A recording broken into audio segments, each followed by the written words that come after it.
Hello friends, good morning and welcome back to my channel Srabanti's creation. সকাল সকাল ready হয়ে গেছি আর মাম্মাকে দিয়ে আসতে যাচ্ছি স্কুলে।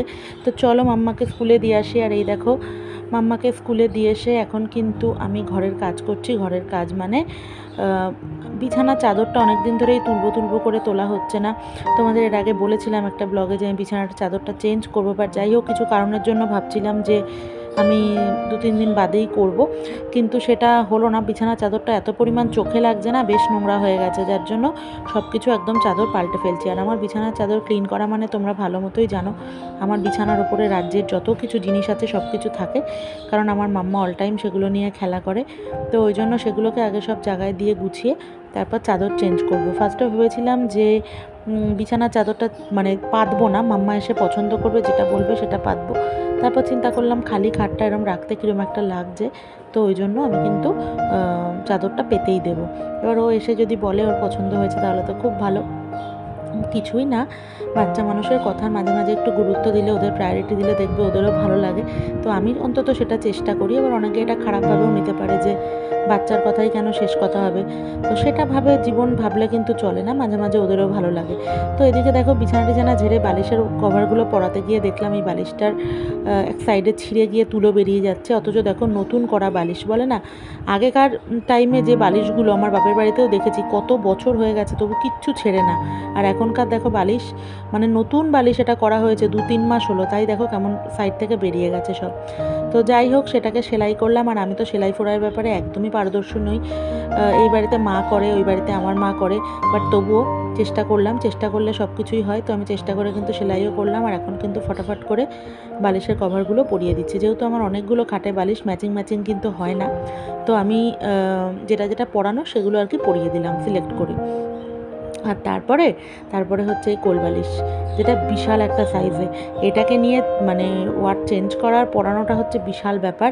তো যাই হোক সেটাকে নিয়ে অনেক যুদ্ধ করছি, এদিক ওদিক করে তারপর কিন্তু ফাইনালি আমি কভারটা খুললাম। এবং এবার হচ্ছে ওকে আবার নতুন করে জামাটা পরাতে হবে। তো যাই হোক এইসব করে নিয়ে তারপর বিছানা চাদরও চেঞ্জ করব, করে তারপর যাব নিচে আজকে কি রান্না বান্না হবে আমি কিন্তু ঠিক জানি না কিছুই। তো এখন আপাতত আমি ঘরের এসিটা অন করে দিয়েছি, দিয়ে কিন্তু আমি কাজটা করছি, কারণ প্রচণ্ড গরম লাগছে। বাইরে কিন্তু বৃষ্টি হচ্ছিল, কিন্তু এখন আবার বৃষ্টিটা কমে গেছে। জানলার দিকে তাকালেই বুঝতে পারছো যে দেখো অলরেডি কিন্তু রোদ বেরিয়ে গেছে, যার জন্য কিন্তু আবার গরম লাগছে। তো যাই হোক চাদরটা দেখো এবার আমি পেতে দিচ্ছি। ইয়েলো কালারের এই চাদরটাই, ইয়েলো না ঠিক, যাই হোক একটা অরেঞ্জের মধ্যে এই চাদরটাই কিন্তু আমি পাচ্ছি। পেতে নিয়ে তারপর যাব নিচে গিয়ে কিন্তু তোমাদের সাথে আমি শেয়ার করবো আজকে কী রান্না করছি, সবটাই তোমাদেরকে দেখাবো। তো চলো আমার সাথে থাকো, আর আমার ব্লগটা কিন্তু অবশ্যই শেষ পর্যন্ত দেখতে থাকো। প্লিজ কেউ ভিডিওটা স্কিপ করো না, এটুকু তোমাদের কাছে আশা করতেই পারি। তো যারা আমার চ্যানেলে নতুন তারা কিন্তু প্লিজ আমার চ্যানেলটাকে একটু সাবস্ক্রাইব করে দিও। তো চলো আমি কাজটা সেরে নিই, তারপরে তোমাদেরকে দেখাচ্ছি ফাইনালি কেমন লাগছে।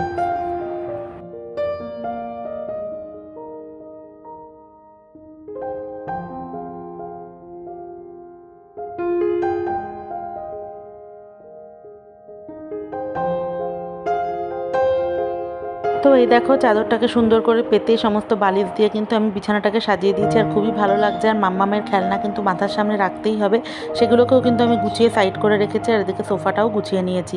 তো চলো এবার নিচে যাওয়া যাক। আর নিচে এসেই যেটা মেন আমার হয়েছে সেটা হচ্ছে জোর খিদে পেয়েছে। তো আমি ইনস্ট্যান্ট কী খাবো ভাবছিলাম, রোজই প্রায় ছাতুটাই খাওয়া হয়, কিন্তু আমি ছাতুটা ভালোই খাই। আজকে আমার হঠাৎ ইচ্ছা করছে যে ওরকম মিষ্টি কিছু খাবো না, একটু ঝাল খাবো। ঝাল মানে আর কি খাবো, তো ইনস্ট্যান্ট আমি ম্যাগিটা বানিয়ে ফেললাম। ম্যাগি মশলাটা পুরো দিয়েও আমার সেই ঝালের স্বাদটা মিটছে না, মানে আমার টক ঝাল মিষ্টি ব্যাপারটা খেতে ইচ্ছে করছে।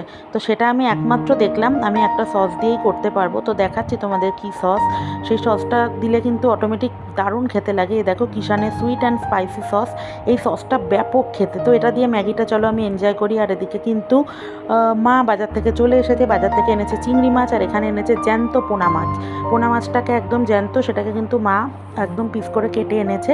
তো এখন আমার কাজ হচ্ছে সেই মাছগুলোকে চটপট করে ধুয়ে নেব, চিংড়ি মাছগুলো ছাড়াবো। তারপর আমি কিন্তু আমার রান্না শুরু করব। আর এই পোনা মাছটা হচ্ছে যেহেতু জ্যান্ত, আমি কিন্তু একদমই রিচ করে কোনো কিছু রান্না করব না, একদম হালকা পাতলা ঝোল করব কাঁচকলা আলু দিয়ে। কাঁচকলাটা বাবা যে কোনো তরকারি মাছের ঝোলের মধ্যে দিলে খুবই ভালো খায়। বাবা বলে যে কাঁচকলা দেওয়ার জন্য, ওই জন্য মেনলি। আর বাবার যেহেতু শরীরটাও ভালো না, এখন রিচ রান্না বাবাকে দেওয়া যাবে না, আর মাম্মা তো ছোটো, ওকেও রিচ রান্না দেওয়া যাবে না। তো ওদের জন্য যখন এটা করবোই, তো আমরা তিনজন আর বাদ যাই কেন, আমরাও না এটাই খেয়ে নেবো। ভালো মন্দ যাই লাগুক না কেন, শরীরের পক্ষে তো হালকা পাতলা রান্না খাওয়াটা সবসময় ভালো। তো সেই মতো আর কি করবো। আর চিংড়ি মাছটা তোমরা যেটা দেখতে পাচ্ছ, চিংড়ি মাছটা কিন্তু মেনলি আনা হয়েছে চিচিঙ্গের জন্য। আজকে চিচিঙ্গে করবো চিংড়ি মাছ দিয়ে, যেটা কিনা তোমাদের আমি অবশ্যই রেসিপিটা শেয়ার করব। আর চিংড়ি মাছ অনেকটাই আছে, বেশ বড় সাইজের মাছ চিংড়িগুলো পেয়েছে। তো এই চিংড়িটা ভাবছি আর একটু পাট শাকের মধ্যেও দেবো। পাট শাকের মধ্যে চিংড়ি দিয়ে খেলেও কিন্তু অসাধারণ খেতে লাগে। তো এখানে আমার ওই মাছগুলো কিন্তু ভালো করে ধোয়া হয়ে গেছে, একবারে দুটোতে নুন হলুদ মাখাবো, ওই জন্য সাইডে রেখে দিলাম। আর এখানে এখন চিংড়িটা ছাড়ানো শুরু করেছি। আসলে চিংড়ি মাছ হচ্ছে এমন একটা মাছ, যে কোনো রান্নাতেই দেবে দেখবে অসাধারণ টেস্ট লাগে। যেমন কিছু কিছু রান্না, স্পেশালি আলু পটল চিংড়ি, গাঠি কচু চিংড়ি, মোচা চিংড়ি, তারপর এই যে মা করে দেখি পাট শাকের মধ্যে দেয়, তারপর চিচিঙ্গে দিয়ে চিংড়ি মাছ, এগুলো কিন্তু খুবই সুন্দর লাগে খেতে। অ্যাটলিস্ট আমার কাছে ভালো লাগে। আর একটা মিস করে গেলাম, থোড় চিংড়ি, তো এটাও কিন্তু ব্যাপক লাগে খেতে, থোড় চিংড়িটা। তো এই চিংড়ি মাছ আর কি যেখানেই দেবে সেটা অসাধারণ টেস্ট লাগে, রান্নায় চলে আসে, এটা আর বলার কিছু নেই। আর এখানে কিন্তু দেখো আমার মাছ ছাড়ানো মোটামুটি প্রায় হয়ে এসছে। এবার সবকটা মাছকে নুন হলুদ মাখিয়ে নেব, নিয়ে তারপর কিন্তু আমি রান্না স্টার্ট করব। আর চিচিঙ্গাটা মা এখন ছাড়িয়ে দিচ্ছে, মাকে বললাম তুমি ওটা ছাড়াও, তারপরে আমি চাকু দিয়ে চটপট করে করব। তোমরা তো ওই বাড়িতেও দেখেছো আমি চাকু দিয়ে খুব তাড়াতাড়ি করে কাজ সারতে পারি। তো আমি কিন্তু দেখো সব ছাড়িয়ে মাছে নুন হলুদ মাখিয়ে এখন কিন্তু আমি চিচিঙ্গাটা কাটা শুরু করে দিয়েছি। আর এদিকে মাম্মামের তো আজকে থেকে স্কুল 11টা 10-এ ছুটি। এই অবধি তো পরীক্ষা চললো, এখন তো পরীক্ষা শেষ হয়ে গেছে, এখন ছুটি 11টা 10-এ। তো ভাবলাম একটা দিন মনে হয় স্কুল ছুটি দেবে, ও মাথা দিল না, প্রিন্সিপাল মেসেজ পাঠিয়ে দিয়েছে পরের দিন থেকেই স্কুল। তো এখন তো আরও মাথায় চাপ, কারণ হাফ ইয়ারলি পরীক্ষা বুঝতেই পারো, সিলেবাস আরও একটু বেশি, অ্যানুয়ালে আরও বেশি। তো যত ক্লাস বাড়ছে পড়াও তো বাড়ছে, আর আমারও টেনশন বাড়ছে, হেডেক বাড়ছে, ওরও পড়াশুনো আমারও পড়াশুনো। তো যথারীতি ও স্কুল থেকে এলে তারপর ওকে সময় দিতে হবে, কি হোমওয়ার্ক দিল, কি ক্লাস ওয়ার্ক করালো, ও কিন্তু প্রতিটা জিনিস স্কুল থেকে আসার পরেই আমার সাথে শেয়ার করে। তো সেই টাইমটা ওকে দিতে হবে, যার জন্য আমি যত তাড়াতাড়ি সম্ভব চেষ্টা করছি মাম্মা বাড়ি ঢোকার আগে যতটা রান্নাটা আমি করে ফেলতে পারি। তো না হলে তারপরে একটু দেখে নিই, আবার বাদবাকিটা করব। আর এখানে কিন্তু চটপট করে আমি দেখো চিচিঙ্গাগুলোকে কেটে নিচ্ছি, আর কেটে নিয়ে কিন্তু জলে একটু ভাপ দিয়ে নেবো। চিচিঙ্গাটা কিন্তু এমনি কচি আছে, খুব একটা দানা ফানা নেই। আর ভাপ দিয়ে তারপর কিন্তু আমি রান্নাটা শুরু করবো। তাহলে চলো সাথে থাকো, ব্লগটা দেখতে থাকো। তো এখানে কড়াইতে দেখতে পাচ্ছ তেল দিয়ে দিয়েছি, তেলটা কিন্তু কালো, তার কারণ আগের দিন পটল ভাজা করেছিলাম না, সেই তেলটা ছিল। তো কোনো কিছু ভাজাভুজির তেলে রান্না করলে কিন্তু ব্যাপক টেস্ট হয়, যাই বলো। ওই জন্য আমি তেলটা একদমই ওয়েস্ট করছি না, ওর মধ্যেই চিচিঙ্গাটা করছি। আমি কিন্তু কালো জিরে ফোড়ন দিয়ে চিংড়ি মাছটা দিয়ে দিলাম, চিংড়ি মাছটাকে একটু ভাজা ভাজা করবো। আর চিংড়ি মাছ একদমই বেশি ভাজে না, তাহলে খুব ছিবড়া লাগে খেতে। চিংড়ি মাছটা একটু ভাজা ভাজা হয়ে গেলে তার মধ্যে কিন্তু পেঁয়াজ দিয়ে দেবো, আর পেঁয়াজটা দিয়ে একটু নাড়াচাড়া করে তারপর চিচিঙ্গাটা। রান্নাটা ভীষণই ইজি, কিন্তু মানে খুব খেতে কিন্তু ভালো লাগে। আর এখানে আমি চিংড়ি মাছগুলোকে ভালো করে ভেজে নিচ্ছি, আর চিচিঙ্গাটা কিন্তু একটু জলে ভাপ দিয়ে আমি কিন্তু সেটা ঝরিয়ে রেখেছি, ঠিক আছে। আর এখন দেখো পেঁয়াজটাও দিয়ে দিলাম, দিয়ে এরপর চিচিঙ্গাটা অ্যাড করব।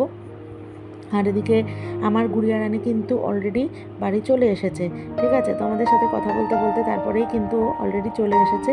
তো এখন ওর সব মানে স্কুলের যা কাজ দিয়েছে, যা করেছে, সেগুলো সব ওর পাপাকে দেখাচ্ছে, তারপর আমাকেও দেখাবে আর কি। ওর এসে মানে স্কুলে যা হয়েছে সমস্ত কিছু পাই টু পাই আমার সঙ্গে শেয়ার করে। তো সেটা আমিও ছোটোবেলায় মায়ের সঙ্গে করতাম, আর এখনও আমি স্কুল বলে না, আমার জীবনের সমস্ত কিছুই পাই টু পাই আমার মায়ের সঙ্গেই আমি শেয়ার করি। কারণ তোমরা তো জানোই যে আমি একটাই মেয়ে, আমার আর কোনো ভাই বোন নেই, বাবা মার সাথেই আমার সমস্ত কিছু। তো আফটার অল তাদের সঙ্গে আমার ভালোটাও যেমন শেয়ার করব, মন্দটাও শেয়ার করতে হয়, এটাই মনে হয় উচিত করাটা। তো আমি সেটাই করি। আর এখানে কিন্তু চিচিঙ্গা দেখো অনেকটা মজে গেছে, হ্যাঁ। আর ওটা তো নুন, চিনি আর হলুদ এটা কিন্তু দিয়ে দিয়েছি। আর মা একটা লঙ্কা দিয়ে দিল, বললো নাহলে একটু ঝাল হবে না। শুকনো লঙ্কা আমি ফোড়নে কিন্তু একটা দিয়েছিলাম, তো আর একটু লঙ্কাও দিয়ে দিলাম। আর দেখো এটা কিন্তু প্রায় হয়ে এসছে। চলো তোমাদের এবার ফাইনাল লুকটা আমি দেখিয়ে দিই কেমন লাগছে। এই দেখো আমার চিচিঙ্গা দিয়ে চিংড়ি মাছ কিন্তু একদম রেডি হয়ে গেছে, অসাধারণ টেস্টি লাগছে কিন্তু দেখতে, ব্যাপারটা খেতেও খুব সুন্দর হয়েছে, টেস্ট করলাম। আর এদিকে ভাত বসিয়ে দিয়েছি একটু উচ্ছে আর আলু ভাতে দিয়ে। তো এবার কিন্তু আমি পরের রান্নাটা শুরু করব। ভাতটা বসিয়ে দিয়েছি, কারণ ভাতটা হয়ে গেলে রান্নাগুলো চটপট হয়ে গেলে না খেয়েও নেওয়া যায়, ওই জন্য ভাতটা বসিয়ে দিয়েছি। আর এরপরে দেখো কড়াইতে তেল দিয়ে শুকনো লঙ্কা ফোড়ন দিয়ে দিলাম, কালো জিরে দিয়ে দিলাম। এখন হচ্ছে পাট শাকটা করে ফেলবো আর একটু রসুন ফোড়ন দিয়ে দিলাম। ঠিক আছে, পাট শাকটা কিন্তু সম্পূর্ণ আমার শাশুড়ি মায়ের রেসিপি, মা যেভাবে করে আমি কিন্তু সেইভাবেই, মা বলছে আমি ওইভাবে করছি। তো রসুনটা একটু লাল লাল হয়ে গেলে তার মধ্যে পাট শাকটাও দিয়ে দিলাম। পাট শাকটা দিয়ে একটু নুন হলুদ দিয়ে কিন্তু পাট শাকটা একটু ভাজা ভাজা করব। আর দেখো এখানে কিন্তু পাট শাকটা প্রায় মজে গেছে। এর মধ্যে কিন্তু এবার আমি কাঁঠালের আটি আর পেঁয়াজ, নুন হলুদ সব দিয়ে কিন্তু মা একটু সেদ্ধ করে রেখেছিল, সেইটা কিন্তু এর ভেতর দিয়ে দিলাম। দিয়ে এবার কিন্তু ভালো করে এটা একটু কষে তারপর কিন্তু ঢাকা দিয়ে দেবো। তো এই আর চিংড়ি মাছটাও এর ভেতর দিয়ে দেবো। চিংড়ি মাছটা আমার তখন একবারে ভাজা ছিল, ওই জন্য সেটা কিন্তু নামানোর আগে আগে দিয়ে দিলাম, কারণ বেশি আর ভাজার দরকার নেই। তো ওখানে ভাজা চিংড়ির থেকে একটু আমি সরিয়ে রেখেছিলাম, সেটাই পাট শাকে কিন্তু দিয়ে দেওয়া হলো। আর পাট শাকও এখানে পুরো কমপ্লিট হয়ে গেছে। এখন কিন্তু আমি মাছের ঝোল বসিয়ে দিচ্ছি। আর মাছটা ভেজে নিয়ে তারপর ঝোলটা তোমাদের বললামই আমি একদম পাতলা করে রান্নাটা করব। আর সকাল থেকে আকাশের মুখ পুরো ভার, মানে থেকে থেকে ঝিরিঝিরি করে বৃষ্টি পড়ছে, আবার থেকে থেকে রোদ উঠছে, এরকম একটা ওয়েদার। তবে যাই হোক, ওয়েদারটা খুবই ভালো লাগছে, রান্নাঘরে কোনো কষ্ট হচ্ছে না, গরম লাগছে না। অন্যান্য দিনকে রান্না করতে গেলে যতটা গরম লাগে, এরকম ঠান্ডা ঠান্ডা ওয়েদার থাকলে কিন্তু মাথাও ঠান্ডা থাকে, শরীরও ঠান্ডা থাকে। তো এই হচ্ছে ব্যাপার। আর চলো, আর এখানে যে মাথাটা দেখতে পাচ্ছ মাছের, বেশ বিগ সাইজের মাথাটা কিন্তু আমি খাবো। মা বলেছে ওটা তুমি খেও, কারণ আমি মাছের মাথাটা কিন্তু আমার খেতে খুব ভালো লাগে, আমি সেই জন্য সেটা খাবো। আর দেখো এখানে কাঁচকলা আলু ভেজে নিয়ে পেঁয়াজও দিয়ে দিয়েছি। এবার কিন্তু জিরে আদা টমেটোর পেস্টটা দিয়ে দেবো, দিয়ে ভালো করে নাড়াচাড়া দেবো, দিয়ে জল দিয়ে দেবো। এই হচ্ছে একদম সিম্পল আমার মাছের ঝোল। তবে ধনেপাতা দিলেও কিন্তু এই মাছের ঝোলটার মধ্যে খুব টেস্ট লাগে, যদিও আজকে আমি ধনেপাতা দেবো না, কারণ ধনেপাতার জিনিসটাকে অ্যাভয়েড করি, অনেক সময় বাবার গ্যাস হয়ে যেতে পারে, যার জন্য কিন্তু ধনেপাতাটা দেবো না। তারপর ওই ধনেপাতা ছাড়াই আর কি এটা পাতলা করে করব। তো চলো আর কি, রান্নাবান্না একদম শেষ পর্যায়ে চলে এসেছি। এবার আমি যাব ওপরে গিয়ে তারপর তো জানোই প্রতিদিনকার মতো আমার জামা কাপড় কাচা, মাম্মাকে স্নান করানো, সমস্ত কিছু আছে। তাহলে চলো সাথে থাকো। হ্যালো ফ্রেন্ডস, ঘড়িতে এখন সময় দুপুর বাজে 2:10, আর আমি কিন্তু স্নান করে কাচাকুচি করে জাস্ট বেরোলাম। মাম্মাকে অনেকক্ষণ আগেই স্নান করিয়ে দিয়েছি, আর যা বদমাইশিও শুরু করেছে, এখন নিচে গেছে, দাদানের কাছে পাঠিয়েছি। আর খাটের ওপরে দেখো সব খেলনা ছড়ানো, এগুলোকে সব এখন গোছাবো। আর এদিকে কিন্তু আমার পাখিটাকে পরিষ্কার করাও হয়ে গেছে। আর সকাল থেকে তো বৃষ্টি পড়ছিল, এখন হচ্ছে না। মাম্মা যখন স্কুলে গেল তখনও ধীরে করে বৃষ্টি পড়ছে, যখন স্কুল থেকে এলো তখনও রেনকোট পরে ফিরলো। তো এখন মেঘ হয়ে আছে চারিদিকে, যার জন্য জামা কাপড়গুলো ঠিকঠাক শোকাচ্ছে না। তার মধ্যে আমি আবার আজকে এক গাড়ি কাচলাম। আর এদিকে দেখো সব পরিষ্কার করে দিয়েছি, সব ওখানে এখন খাওয়া দাওয়া করছে পাখিগুলো। আর এদিকে ছাদে দেখো হ্যান্ড ওয়াশ দিয়ে কী করেছে, সারা ছাদ আবার ঝাঁটা দিয়ে ঝাঁট দিয়েছে। আর এদিকে আমি সব কেচে দিয়ে দিয়েছি ছাদে দেখো। তো এখন নিচে যাবো, নিচে গিয়ে মামাকে আগে খাওয়াবো, খাইয়ে আমারও খিদে পেয়ে গেছে, খেয়ে নেবো। তো আজকে অনেকক্ষণ বাদে আবার তোমাদের সামনে ফেস টু ফেস, মানে আমার ফেসটা তোমাদের দেখাচ্ছি। এতক্ষণ সামনে আর আসেনি, কাজকর্ম সারছিলাম। তো চলো তাহলে মামাকে খাইয়ে নিই, পরে আবার তোমাদের সাথে কথা হচ্ছে, সাথে থাকো, ব্লগটা দেখতে থাকো। Hello friends, good evening. এখন ঘড়িতে সময় সন্ধে বাজে প্রায় 7:30 মতো। আমরা কিন্তু দুজনেই ঘুমাচ্ছিলাম, আর মাম্মা পরে উঠলো, আমি আগেই উঠে পড়েছি। উঠে এখন বসে এই যে সব রাজ্যের জিনিসপত্র নিয়ে ওখানে খেলা করছে। আর বাইরে কিন্তু বৃষ্টি হয়েই যাচ্ছে, ওয়েদারটা খুবই ভালো, ঠান্ডা রয়েছে। এখন নিচে যাব, নিচে গিয়ে মাম্মাকে খাওয়াবো। বনবিটা একটু দেরি হয়ে গেল আজকে, 7:40, প্রায় 7:40ই বাজতে যায়। হ্যাঁ, তো গিয়ে খাওয়াবো। এবার আমিও চা খাবো, ওকে পড়তে বসাবো। স্কুলে আজ থেকে তো ভাবলাম মনে হয় একদিন পরীক্ষার পরে ছুটি দেবে, ছুটি তো দিলই না। তো আজকে থেকে উল্টে আবার নতুন পড়া স্টার্ট হয়ে গেছে, সেইগুলো হোমওয়ার্ক করাবো কালকে স্কুলে, যেগুলো আছে। তো চলো আর কি নিচে যাই, সাথে থাকো, ব্লগটা দেখতে থাকো, পরে আবার আসছি তোমাদের সামনে। আর এই দেখো গুটি পায়ে নিচে চলে এসেছি। নিচে চলে এসে দেখছি মা আর বাবা দুজনেই টিভিতে মন দিয়ে সিরিয়াল দেখছে। তো আমি মাকে বললাম তাহলে বাবাকে চাটা করে দিই, বললো হ্যাঁ একটু করে দাও। তো বাবার চাটাকে করে নিলাম। আর মা আগে বিকালবেলায় তাও একটু চা খেত, এখন একদমই মার চা খেতে নাকি ইচ্ছা করে না। তো ওই জন্য মাকে আর চা দেবো না, আমার আর বাবার চা করছি। আর মাম্মাকে অলরেডি বনবিটা কিন্তু খাইয়ে দিয়েছি। আর আমার চা মানেই জানো দুধ চা, আমি দুধ চা ছাড়া সন্ধ্যাবেলা একদম খাই না। তো আমার কিন্তু এখানে দুধ চা বসিয়ে দিয়েছি। দুধ চাটা আজকে আমি বিস্কিট দিয়ে নয়, পাউরুটি দিয়ে খাবো। তো পাউরুটি দিয়ে দুধ চা এখন আমি মজা করে খাবো। আর তার সাথে কিন্তু আমার মাম্মার এখন সমস্ত যত হোমওয়ার্ক আছে পড়াশুনো সেগুলো আমি করাবো, তোমাদের সাথে আমি সেটা শেয়ার করছি। আর এই দেখো আমার গুড়গুড়ি কিন্তু স্কুলের সব হোমওয়ার্ক করছে, বিন্দাস মোডে নাচানাচি করছে আর হোমওয়ার্ক করছে। তো এরমই ভালো বলো, লাইফটায় সবসময় আনন্দে থাকাটা অবশ্যই উচিত, যেমনই সিচুয়েশান থাক না কেন। আর এখানে এই দেখো এখনও অনেক হোমওয়ার্ক রয়েছে, সেগুলো বসে বসে ওকে চটপট করে করাবো, তারপর ভাত বসাবো, তারপর মাম্মাকে খাওয়াবো। তো চলো আবার ওপরে গিয়ে তোমাদের সাথে কথা হচ্ছে। হ্যালো ফ্রেন্ডস, এখন ঘড়িতে সময় রাত বাজে 11টা, আর কিন্তু চলে এসেছি ওপরে। এবার কিন্তু আমরা ঘুমিয়ে পড়বো। আর আমার বিছানা টিছানা সব কিছু অলরেডি হয়ে গেছে, মাম্মাকেও একদম ফ্রেশ করে দিয়েছি। আর বাইরে কিন্তু কনস্ট্যান্ট অল্প অল্প বৃষ্টি পড়েই যাচ্ছে, একটু জোরে বৃষ্টি হলে তাও হয়, সেটা তো হচ্ছে না, হচ্ছে তো একদম অল্প অল্প বৃষ্টি, যার জন্য এখনও মানে নিচটা বেশ ঠান্ডা, কিন্তু ওপরের ঘরটা কিন্তু গরম রয়েছে। আর এখানে মাম্মার সব ব্যাগ গুছিয়ে ওয়াটার বটল দিয়ে সব একদম রেডি আছে, জাস্ট কালকে টিফিনটা দেবো। আর এখানে ওর স্কুল ড্রেস সমস্ত কিছু রেডি করে রেখেছি। তো এবার ঘুমিয়ে পড়বো।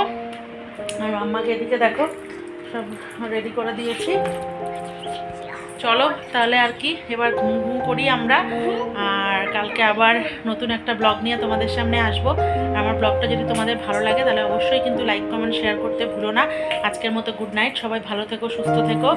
আর মাম্মা এবার তোমাদের ভালোবাসা দিয়ে দিই, তোমার ব্লগটা শেষ করবো।